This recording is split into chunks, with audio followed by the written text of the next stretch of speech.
नमस्कार, आप देख रहे हैं आपका अपना चैनल भिवानी हलचल खबरों के संग में मैं हूं मनोज कुमार। आइए डालते हैं एक नजर आज के समाचारों पर। आज़ादी के अमृत महोत्सव के तहत स्थानीय टीआईटी कॉलेज सभागार में 27 अप्रैल को दास्ताने रोहनात नाटक का मंचन किया जाएगा। गौरतलब है कि देश के स्वतंत्रता संग्राम से संबंधित इस नाटक का मंचन प्रदेश भर में किया जा रहा है। स्थानीय टीआईटी कॉलेज के सभागार में आज़ादी के अमृत महोत्सव की श्रृंखला में 27 अप्रैल को शाम 5 बजे आयोजित होने वाले दास्ताने रोहनात नाटक अपने आप में अनूठा व यादगार होगा, जिसमें कलाकार जोरदार अभिनय का प्रदर्शन करेंगे। नाटक में कलाकार राम नारायण, अनूप, देवांशु तनेजा, संदीप कुमार, भरत सिंह, सौरभ, सोनू और विश्वराज जोशी रोहनात के ग्रामीण की भूमिका में, केमेश्वर, गौरव खेरवाल, मधुर भाटिया, नवनीत शर्मा ब्रिटिश ऑफिसर की भूमिका में नजर आएंगे। प्रकृति नोंदा जाट की पत्नी की भूमिका में नजर आएंगी। कलाकार यशराज शर्मा देश की आजादी के लिए हुए प्रथम स्वतंत्रता संग्राम में गांव रोहनात से अपना बलिदान देने के लिए नोंदा जाट की भूमिका में नजर आएंगे। बैक स्टेज अपूर्व भारद्वाज निभाएंगे व नरेश चंद्र किसान को रोल अदा करेंगे। बबलू रूपराम खाती का किरदार निभाएगा तथा स्नेहा बिश्रोई रूपराम खाती की पत्नी का किरदार निभाएंगी। वहीं अतुल लेगा बीरड़दास बैरागी का किरदार तथा विशाल कुमार जासूस का किरदार अदा करेंगे। नाटक के दौरान मंच पर गांव रोहनात का कुआं और बरगद के पेड़ को साक्षात रूप दिया जाएगा, जहां पर अंग्रेजी हुकूमत ने गांव रोहनात वासियों पर जुल्म ढाए थे। आज़ादी के अमृत महोत्सव के उपलक्ष्य पर गांव रोहनात का आज़ादी के अंदर योगदान क्या रहा, उसके उपलक्ष्य में अंदर टीआईटी कॉलेज में एक दास्ताने रोहनात नाम का एक नाटक मंचन आयोजित किया जाएगा। यह 27 अप्रैल 2022 को टीआईटी कॉलेज के ऑडिटोरियम में किया जाएगा। इससे पहले यह 26 मार्च 2022 को यह जो दास्ताने रोहनात नाम का नाटक मंचन चौधरी चरण सिंह यूनिवर्सिटी के अंदर हिसार में किया गया था, जिसमें हमारे मुख्य अतिथि जो सीएम साहब थे। अभी वर्तमान के अंदर ये नाटक मंचन के मुख्य अतिथि हमारे माननीय विधायक जी श्री घनश्याम सराफ जी होंगे। 27 अप्रैल 2022 को शाम को 5:30 बजे जो टीआईटी कॉलेज में ऑडिटोरियम में। भिवानी के रेलवे स्टेशन क्षेत्र में स्थित बाल सेवा आश्रम के सुपरिंटेंडेंट की हत्या किए जाने का समाचार प्राप्त हुआ है। प्राप्त जानकारी के अनुसार वर्षों से आश्रम का लेखा जोखा संभाल रहे सुपरिंटेंडेंट की हत्या की सूचना पाकर जिला पुलिस अधीक्षक एसएफएल टीम के साथ मौके पर पहुंचे और जांच शुरू कर दी। रेलवे स्टेशन स्थित बाल सेवा आश्रम के सुपरिटेंडेंट मोहनगिरी महाराज की देर रात किसी ने हत्या कर दी। हत्या की सूचना से आसपास क्षेत्र में सनसनी फैल गई। मर्डर की सूचना पाकर SP Ajit Singh Shekhawat SFL team के साथ मौके पर पहुंचे वे जांच शुरू की। प्राप्त जानकारी के अनुसार मोहनगिरी महाराज पिछले कई वर्षों से भिवानी आश्रम का लेखा जोखा संभाल रहे थे, जो आश्रम में ही रहते थे। मंगलवार सुबह जब आश्रम का स्टाफ आश्रम पहुंचा तो इस घटना का पता चला। स्टाफ सदस्यों ने इसकी सूचना पुलिस को दी। इसके बाद पुलिस ने मौके पर पहुंच हर पहलू से जांच शुरू कर दी। वहीं पुलिस ने मामले की बारीकी से जांच करने के लिए मौके पर डॉग स्क्वाड को भी बुलाया गया। बताया जा रहा है कि जांच के दौरान लोहे की खून से भरी पाइप बरामद हुई है तथा पुलिस द्वारा आगामी मामले की जांच जारी है। सर क्या नाम है? डॉक्टर रामफल आर्य जी सर। एडवोकेट। सर क्या सूचना मिली थी? क्या मैं 10-10 पर आया था यहाँ। हमारे प्रधान होते थे पहले जगदीश चंद्र जी, उनकी वाइफ की डेथ होगी कल, तो मैं लेटर हेड लेने के लिए आया था। तो मैंने आके ऑफिस में पूछा, बाकी कर्मचारी तो थे ऑफिस में लेकिन ये नहीं थे। तो मैंने पूछा भाई गिरी जी कहाँ है, कि गिरी जी तो आए नहीं, मैं बुलाओ उनको। तो उन्होंने टेलीफोन किया, टेलीफोन नहीं उठाया। फिर उन्होंने एक लड़का भेजा यहाँ कि भाई गिरी जी को बुला के लाया। वो लड़का यहाँ आकर के वापस गया रोता हुआ कि वो तो खून के भरे पड़े हैं। तो उन कर्मचारियों ने सोचा भाई जनपद गिर गए होंगे इसलिए खून बह गया होगा।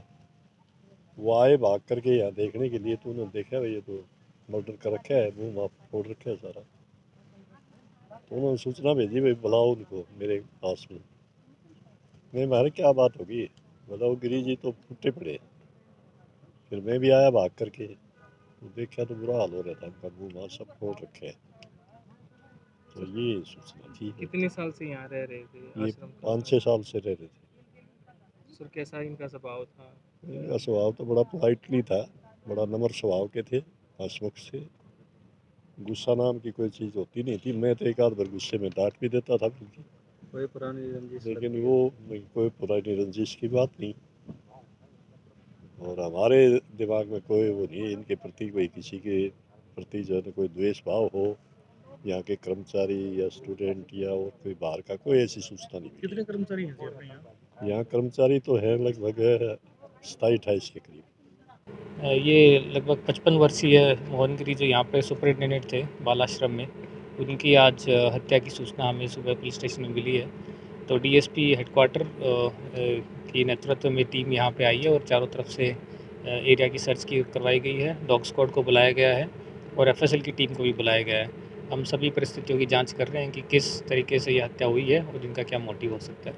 सर क्या लगता है प्रथम दृष्टया क्या? प्रथम दृष्टया ये मर्डर किया गया है और किस कारणों से किया गया है और क्या मोटिव रहा होगा ये जांच के बाद ही पता चल पाएगा। कौन थे सर ये? सर सीसीटीवी देखी आपने, उसमें कोई संदिग्ध ऐसा कुछ नजर आया हो जो बाहर का बंदा हो यहाँ से अलग? नहीं, कुछ सीसीटीवी फुटेज अवेलेबल नहीं है क्योंकि ख़राब पड़े थे कैमरे। बाकी कुछ कैमरे हैं वो चल रहे हैं, उनकी हमारी टीम अलग से एक बार जांच कर रही है। जो भी तथ्य सामने आएंगे उसके हिसाब से कार्रवाई की जाएगी। चरखी दादरी जिले के एक गांव सुंदरवास में रविशंकर बगड़ावत की पहली पुण्यतिथि मनाई गई। इस अवसर पर हवन यज्ञ एवं पाठ का आयोजन भी किया गया। वहीं पूर्व सरपंच जगदीश परमार ने उनके जीवन चरित्र पर प्रकाश डाला और उनके सपनों को पूरा किए जाने की बात भी कही। प्राप्त जानकारी के अनुसार चरखी दादरी जिले के गांव सुंदरवास में रविशंकर बगड़ावत की पहली पुण्यतिथि मनाई गई। इसमें उनके बेटे और पुत्र वधू ने हवन यज्ञ के साथ सुंदर पाठ भी करवाया। वहीं रविशंकर बगड़ावत के जीवन चरित्र के बारे में गाँव के पूर्व सरपंच जगदीश परमार ने बताया कि रविशंकर बगड़ावत द्वारा दिल्ली पुलिस में इंस्पेक्टर के पद से रिटायरमेंट होने के बाद गांव के युवाओं के लिए व शहीद वीरांगनाओं के लिए अनेक उत्कृष्ट कार्य किए गए तथा उनके द्वारा किए गए कार्य कभी भुलाए नहीं जा सकते। साथ ही उनका कहना था कि वह बच्चों में बच्चे और बुजुर्गों में बुजुर्ग बन जाते थे। उन्होंने किसी के साथ भी भेदभाव नहीं किया। वहीं ग्रामवासियों का उद्देश्य है कि उनके छोड़े गए कार्य को गाँववासी पूरा करेंगे। जो व्यक्ति देश, ग्रामवासी व देशवासियों के लिए जिया हो, उनके सपनों को पूरा करना ही गर्व की बात होगी।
आज मेरे पिताजी श्री रविशंकर जी के बरसी थी। उनका 1 साल पहले देहांत हो गया था कुछ कारणवश, तो आज उनकी बरसी मनाई गई है और हवन सुंदरकांड का पाठ किया गया है और हवन किया गया था उनके इस उपलक्ष्य में। उन्होंने हमेशा ही ग्रामीण वासियों और जो गरीब और तबके के जो लोग थे उनके लिए बहुत ही काम किया है, उनकी भलाई के लिए, उनके वेलफेयर के लिए बहुत काम किया है। उनके ही उसके उपलक्ष्य में आज गाँव वासियों को बुलाया गया है, उनका खाना किया गया है गाँव वासियों के लोगों को।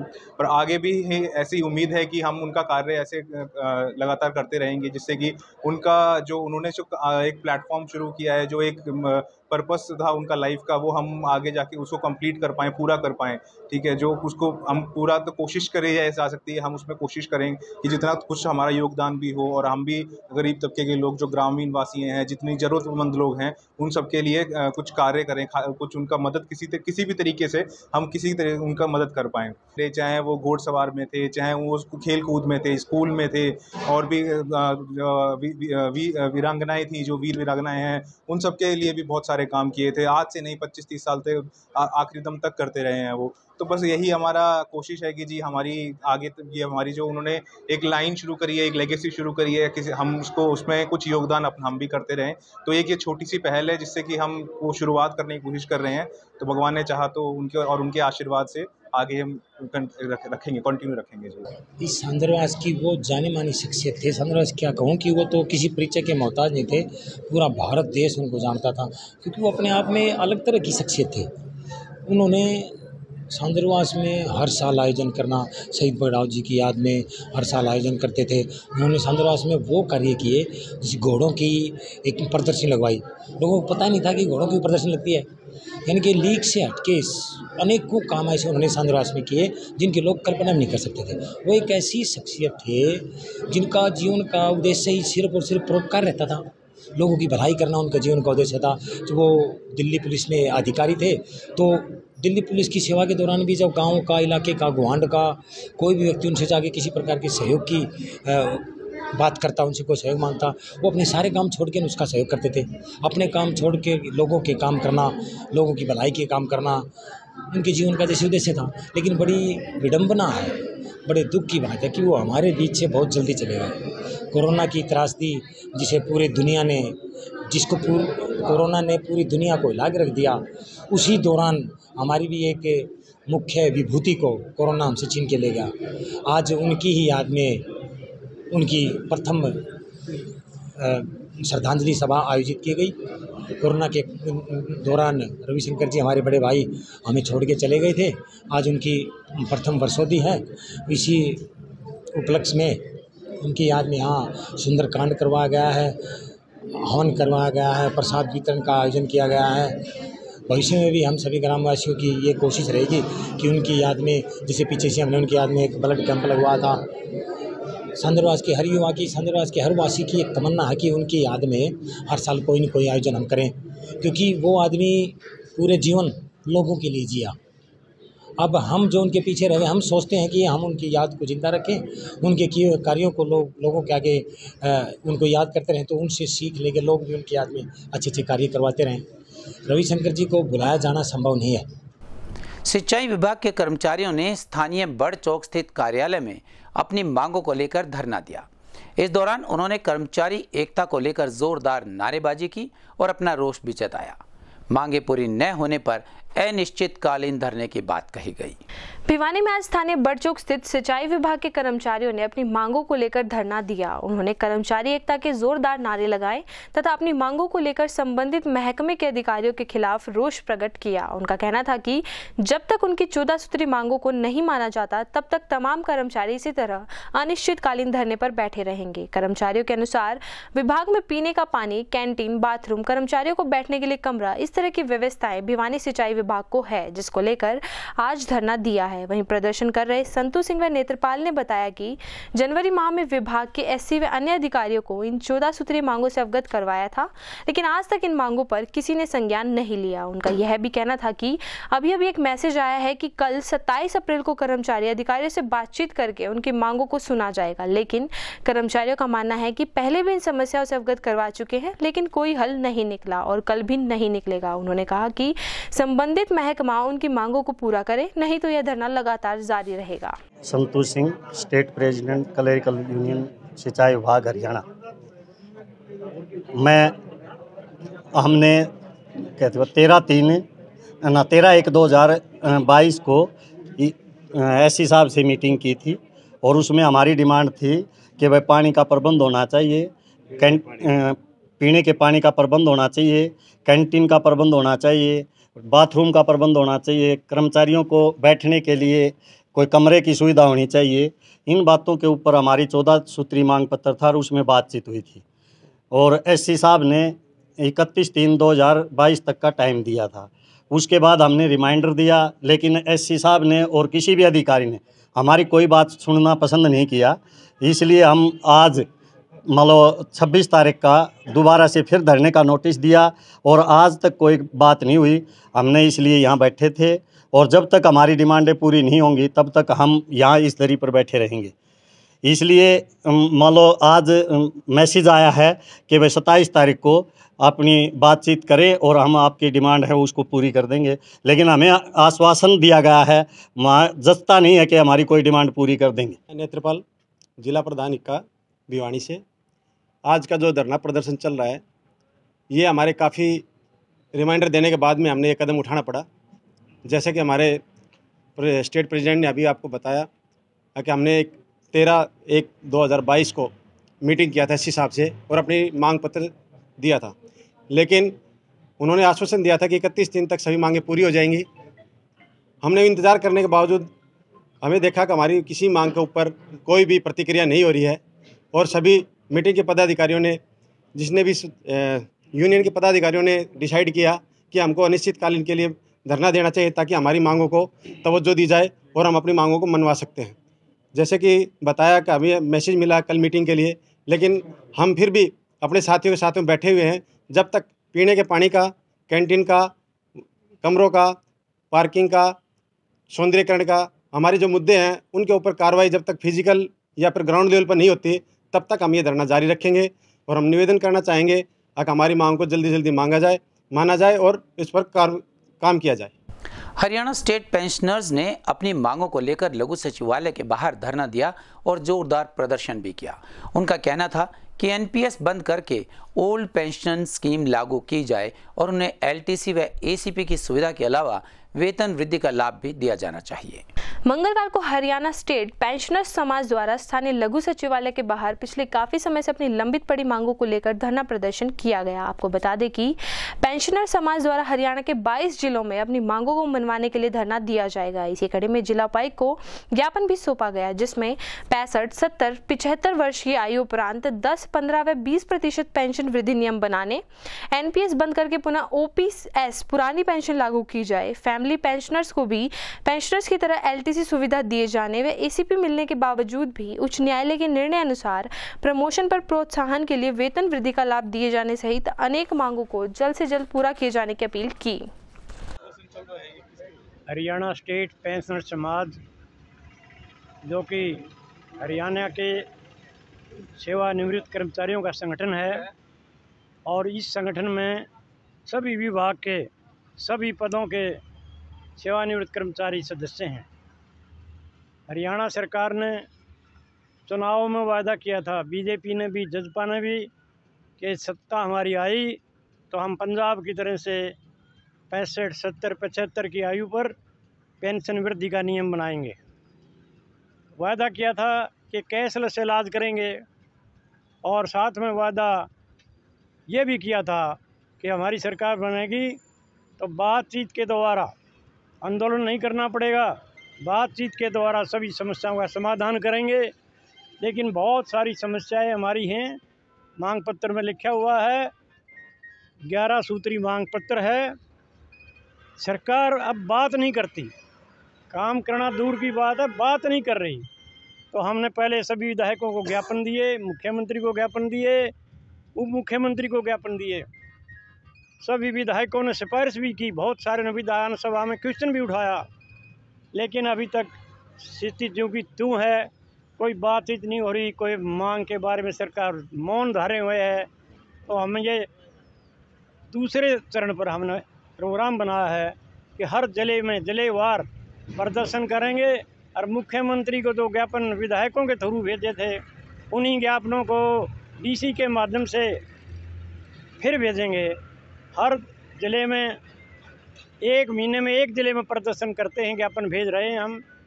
और अभी हमने पलवल से शुरू किया था, पलवल के बाद फरीदाबाद, झज्जर, रोहतक, जींद, हिसार, सिरसा प्रदर्शन कर चुके हैं और आज भिवानी का नंबर है।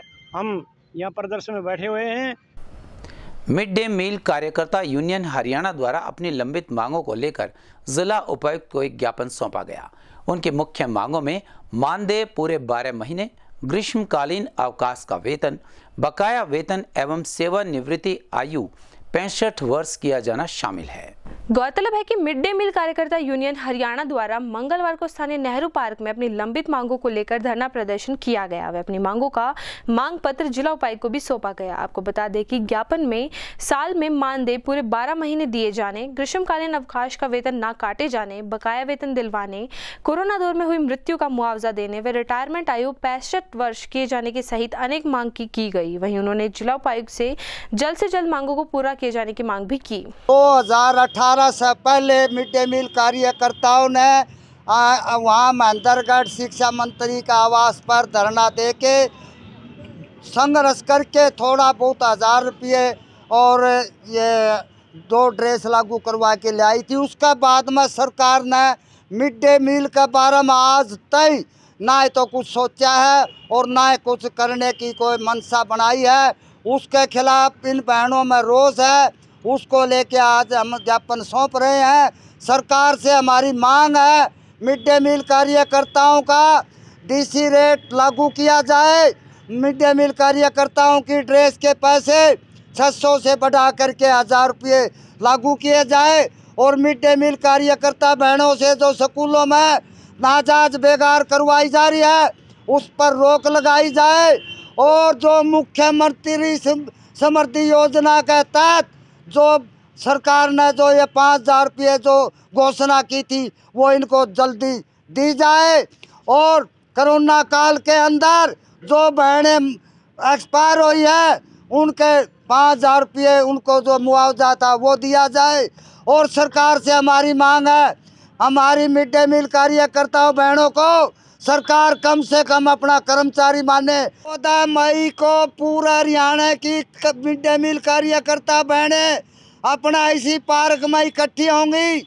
सरकार ने अगर इनकी मांगों के ऊपर गौर नहीं किया तो पूरा हरियाणा की बहनें इकट्ठी होकर भिवानी में डीसी का मार्फत मुख्यमंत्री को ज्ञापन भेजेंगी। मेरा नाम राजबाला है, राज्य प्रधान हूँ और हमारी ये सारी बहनें गरीब घरों से हैं और 3500 रुपये में हमारा गुजारा नहीं हो रहा है।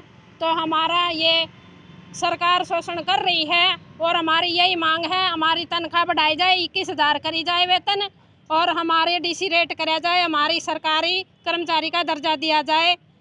प्रचंड गर्मी के चलते पशु पक्षियों की सेवा हेतु अनेक संस्थाएं आगे आ रही हैं। इसी कड़ी में हरियाणा सर्वोदय मंच के सदस्यों द्वारा ऐसे पेड़ों पर पानी के सिकोरे बांधे गए हैं जहां पक्षियों का वास हो। इस बारे में सर्वोदय मंच के संयोजक जयसिंह वाल्मीकि ने विस्तार से जानकारी। हरियाणा सर्वोदय मंच द्वारा गांव बलियाली के सार्वजनिक स्थानों पर पक्षियों के पीने के पानी के लिए सकोरे पेड़ पर बांधे। सर्वोदय मंच के संयोजक जयसिंह वाल्मीकि ने बताया कि गर्मी के इस मौसम में पक्षियों के लिए पीने के पानी की समस्या बन जाती है तथा इस लू के बीच इंसानों की तरह पशु पक्षियों को भी ज्यादा पानी की जरूरत होती है। वह पानी की समस्या के कारण कई पक्षी अपनी जान तक गंवा देते हैं, इसलिए पशु पक्षियों की जान बचाने के उद्देश्य से सकोरे रखे गए हैं। वहीं जयसिंह ने कहा कि इस चिलचिलाती गर्मी में इंसान तो अपने लिए पानी का प्रबंध कर लेता है लेकिन पक्षी पानी की तलाश में मारे मारे फिरते हैं। इंसानों को इन पक्षियों के प्रति दया दिखानी चाहिए एवं उनके लिए दाने पानी का प्रबंध करना चाहिए। साथ ही उन्होंने ग्रामीणों से अपील भी की कि वे पेड़ों पर पानी के सकोरे बांधे जहां पक्षी वास करते हों। हरियाणा सर्वोदय मंच ने गांव बड़ियाली में सार्वजनिक स्थानों पर पक्षियों के पीने के पानी के प्रबंध करने के लिए पेड़ों पर सकोरे टांगे गए। पक्षियों को भी इस गर्मी के मौसम में बहुत ज़्यादा प्यास लगती है। इंसान तो अपना प्रबंध स्वयं कर लेता है परंतु पक्षी प्यास के लिए मारे मारे फिरते हैं। इसलिए मंच ने ये सोचा है कि हम पक्षियों को किसी प्रकार की पानी और दाने की किल्लत नहीं होने देंगे। इस अभियान को हम चलाएंगे और इसी अभियान को चलाते हुए हमने सार्वजनिक स्थानों पर सकोरे बांधे हैं। हम ग्रामीणों से अपील करते हैं कि आप भी इस नेक कार्य में हमारा योगदान दें और जो निस्वार्थ भाव से जो सेवा करना चाहता है इस प्रकार की हम उनको सकोरे उपलब्ध करवाएंगे। और हमने हमारे कार्यकर्ताओं की ड्यूटी लगा दी गई है कि वो प्रतिदिन इन सकोरों में पानी डालें। और मैं सभी से अपील करता हूं कि पशु पक्षियों की सेवा करना भगवान की सेवा है। मंगलवार को स्थानीय रोहतक गेट स्थित हलवासिया विद्या विहार में इंडियन मेडिकल एसोसिएशन भिवानी द्वारा नो हॉर्न डे मनाया गया। इस अवसर पर ट्रैफिक एसएचओ श्री भगवान भी उपस्थित रहे। वहीं उन्होंने कहा कि केवल जरूरत के समय ही हॉर्न का प्रयोग करें तथा ध्वनि प्रदूषण ना फैलाएं। साथ ही उन्होंने यह भी कहा कि ध्वनि प्रदूषण फैलाने वालों पर उचित कार्रवाई के साथ साथ जुर्माना भी लगाया जाएगा। नो हॉर्न डे के उपलक्ष्य में हलवासिया विद्या विहार में एक कार्यक्रम का आयोजन किया गया जिसमें पीपीटी के माध्यम से सभी विद्यार्थियों को जो हॉर्न से जो नॉइज़ पोल्यूशन होता है उसके बारे में प्रेरित किया गया। नॉइज़ पोल्यूशन बहुत ही बढ़ता जा रहा है। हमारे एनसीआर रीजन में 70% जो पोल्यूशन है वो नॉइज़ की वजह से है। ये नॉइज़ हमारे शरीर पर बहुत ही बुरा प्रभाव डालती है। ये बुरा प्रभाव हमारे कान में सुनने की शक्ति कम कर देता है। हमारे चिड़चिड़ापन आ जाता है, हमारे को नींद नहीं आती, हमारी जो परफॉर्मेंस है स्कूल की उसको कम कर देता है और ये हमारी सुनने की शक्ति को इतना कम कर देता है कि उसको दोबारा हम नॉर्मल कंडीशन में नहीं ला सकते। तो मैं हर भिवानी के नागरिक से ये आग्रह करूँगा कि बिना वजह से हॉर्न ना बजाएं, जिससे हमारा ध्वनि प्रदूषण ना हो और हम एक स्वस्थ और अच्छा जीवन व्यतीत कर सकें। नो हॉर्न डे है जो कि इंटरनेशनली वे में मनाया जा रहा है, तो IMA ने भिवानी के लोगों को इसके प्रति जागरूक करने के लिए आज हलवासिया स्कूल में ये दिन मनाया है पुलिस के साथ मिलकर। और हमारा उद्देश्य सिर्फ ये है कि हम जो तेज कर्कश आवाज़ से हमारे इंसान के दिमाग और शरीर पर जो डैमेज होता है कर्कश आवाज़ का, उसके प्रति लोगों को सजग करें, ताकि हमारे जो ड्राइवर बंधु हैं, जो भी व्हीकल चलाते हैं, वो इसके प्रति सचेत हो जाएं कि उन्हें बेवजह हॉर्न नहीं बजाना है, क्योंकि तेज़ आवाज़ से हमारे दिमाग पे और हमारे शरीर पर गलत असर पड़ता है और जिससे सुनने की जो प्रतिक्रिया है वो कम हो जाती है, ब्लड प्रेशर बढ़ जाता है, डिप्रेशन आता है। तो बहुत सारी ऐसी बीमारियां हैं जो इनडायरेक्टली तेज़ आवाज़ के साथ संबंध रखती हैं। उन उन बीमारियों का इंसिडेंस कम करने के लिए हमने लोगों को आज जागरूक करने का प्रयास के दिन नो हॉर्न डे बनाया जा रहा है, जो IMA भिवानी के द्वारा आज हलवासिया स्कूल में इसको जागरूकता रैली के रूप में बनाया गया। मैं सभी वाहन चालकों से अनुरोध करूंगा कि अनावश्यक किसी प्रकार से कहीं भी हॉर्न ना बजाएं, जिससे ध्वनि प्रदूषण होता है। जैसे वायु प्रदूषण है, इसी तरह ध्वनि प्रदूषण होता है और इस हॉर्न बजाने से ध्वनि प्रदूषण से धीरे धीरे आदमी को सुनना कम हो जाता है, ज़्यादा स्ट्रेस में आ जाता है और ये बीमारी के रूप ले लेते हैं। इसलिए जहां आवश्यक हो वहीं हॉर्न बजाए, वो भी धीमी आवाज़ में। जो नॉर्मली हॉर्न होते हैं कंपनी द्वारा फिटेड हैं वो लगाए हैं, अदर दूसरा हॉर्न फिटेड ना करा करके ध्वनि प्रदूषण से बचें और जितना हो सके कम से कम हॉर्न बजाए जाए। हम जो ये सायरन अवैध रूप से लगाए गए हुए हैं उनके हम प्रतिदिन चालान करते हैं।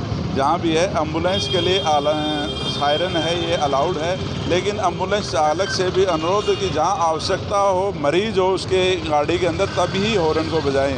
ये प्राय देखने में आया, ये बात सत्य है कि जो एम्बुलेंस चालक है बगैर पेशेंट के भी जाता है, तब भी अपनी क्रॉसिंग के लिए एम्बुलेंस में सायरन बजाता हुआ चला। ये एक रिवाज बन चुकी है, तो इसलिए आगे भी हम ये इंश्योर करेंगे सभी हॉस्पिटल से मिलकर के कि जो एम्बुलेंस चालक है वो बगैर पेशेंट के कोई सायरन ना बजाए। हमारे संग में बस इतना। एक लिंक के लिए देखते रहिएगा आपका अपना चैनल भिवानी हलचल।